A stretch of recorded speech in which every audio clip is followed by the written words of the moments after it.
Anything You Want teaches you how to build a business that's based on who you are, and can become anything you want it to be, rather than following the traditional paths of startup or corporate culture.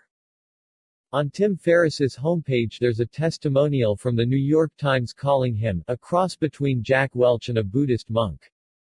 If that's true, then Derek Sivers is a cross between yet another Buddhist monk and Tim Ferriss, with the same creative approach to life and experimental entrepreneur mindset, but another 2 levels quieter.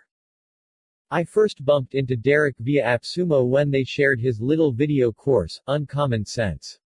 I was stunned by his super calm, witty, intuitive and dead simple suggestions. Anything You Want is his book with 40 gems of advice to entrepreneurs, based on his success in creating, growing, and eventually giving away CD Baby in exchange for a $22 million check going into a charity for music education. Here are 3 great lessons from him to start a business that can be anything you want. 1. Improve your ideas until you can't not turn one into a business. 2. Start without funding or VC money. 3. Delegate, but not too much. Ready to rock and roll. Here we go. Lesson 1. Improve your ideas until you can't not turn one into a business. Derek never intended to build $1 million business. In fact, he'd had it before, after starting a bunch of businesses that failed. But he never stopped improving his ideas and practicing his creative muscles. The only way to hit an idea that will not only take you, but a lot of other people by storm, is to keep improving them. A great indicator that you're onto something is when you get a lot of good feedback on your idea, instantly. For example, when Derek put his own CD up for sale on his website, his friends thought it was such a great idea, that they asked him to put theirs up too. When lots of people want to get in on your idea early on, that's a good sign you have a winner. Derek was almost forced to start CD Baby, because so many people asked him to help with selling their CDs.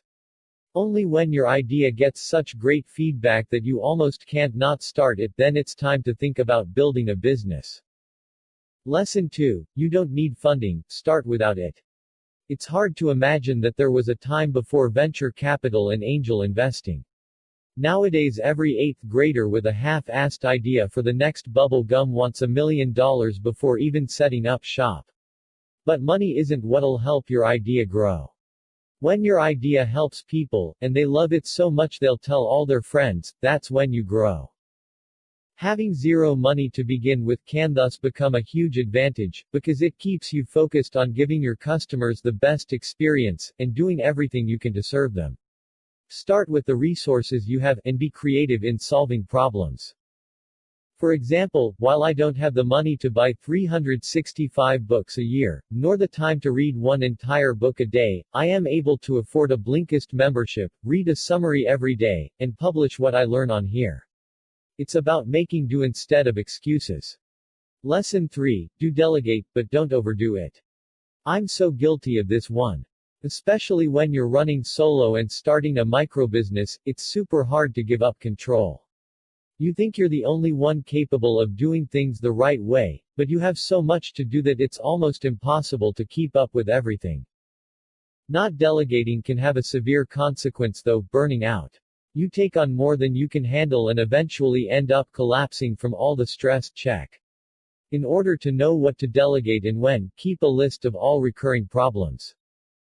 That way you can come up with instruction manuals on how to solve them. Video tutorials are great, and then hand them over to people you trust with the task, whether they are your employees or virtual assistants. However, you can also delegate too much, especially when there's not enough trust or control. Derek loved delegating, and so he gave people a great deal of freedom. Until he received a call from his accountant, saying an employee had just put a profit-sharing plan in place, where all company profits are split among the staff, without Derek even knowing about it. That's when he knew he'd slightly over-delegated. A solid middle ground is to entrust processes you can afford to let go with people you trust, and let them know you have faith in them, while simultaneously establishing a control mechanism, like a monthly check-in, to make sure things don't spin out of control. Anything you want review.